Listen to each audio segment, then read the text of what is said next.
मन को वश में कैसे करें? प्रेमानंद जी महाराज द्वारा बताई गई सीख। एक बार एक युवक प्रेमानंद जी महाराज के सत्संग में पहुंचा। उसके चेहरे पर चिंता साफ दिखाई दे रही थी। उसने हाथ जोड़कर पूछा, महाराज जी, मेरा मन बहुत चंचल है। कभी भगवान में लगता है, कभी दुनिया के मोह में लगता है, कभी अच्छे विचार आते हैं तो कभी बुरे। मैं अपने मन को वश में कैसे करूं? प्रेमानंद जी मुस्कुराए और बोले, बेटा, क्या तुमने कभी बंदर देखा है? युवक बोला, हाँ महाराज जी। महाराज जी बोले, मन भी बंदर की तरह है। वह एक डाल से दूसरी डाल पर कूदता रहता है।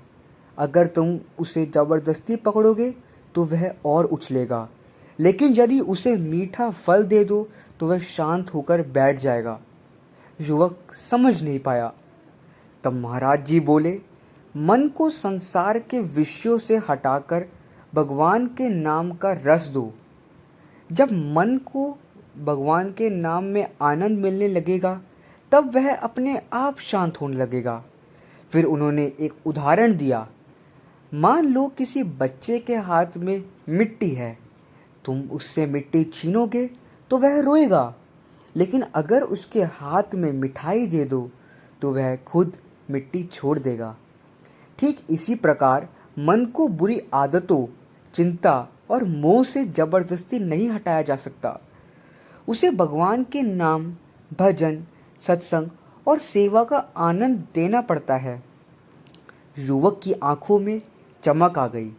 महाराज जी ने आगे कहा, हर दिन थोड़ा समय नाम जप में लगाओ, चाहे मन लगे या ना लगे। भगवान का नाम लेते रहो। एक दिन ऐसा आएगा जब मन स्वयं उसी में रम जाएगा।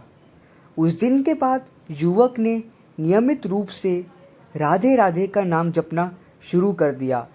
शुरुआत में मन बहुत भटकता था, लेकिन उसने हार नहीं मानी। कुछ महीनों बाद उसे महसूस हुआ कि उसका क्रोध कम हो गया, चिंता घट गई है और मन पहले से अधिक शांत रहने लगा है। तब उसे प्रेमानंद जी की बात समझ आई। मन को दबाने से नहीं, भगवान के चरणों में लगाने से वश में होता है। इसलिए यदि मन को जीतना है तो उससे लड़ो मत। उसे भगवान के नाम, भक्ति, सत्संग और सेवा में लगाओ, क्योंकि जिस मन में राधा कृष्ण का नाम बस जाता है वह मन संसार के दुखों से ऊपर उठ जाता है। दोस्तों, अगर आपको मेरी ये मोटिवेशनल वीडियो अच्छी लगी हो तो चैनल को लाइक, शेयर, सब्सक्राइब ज़रूर कीजिएगा। धन्यवाद।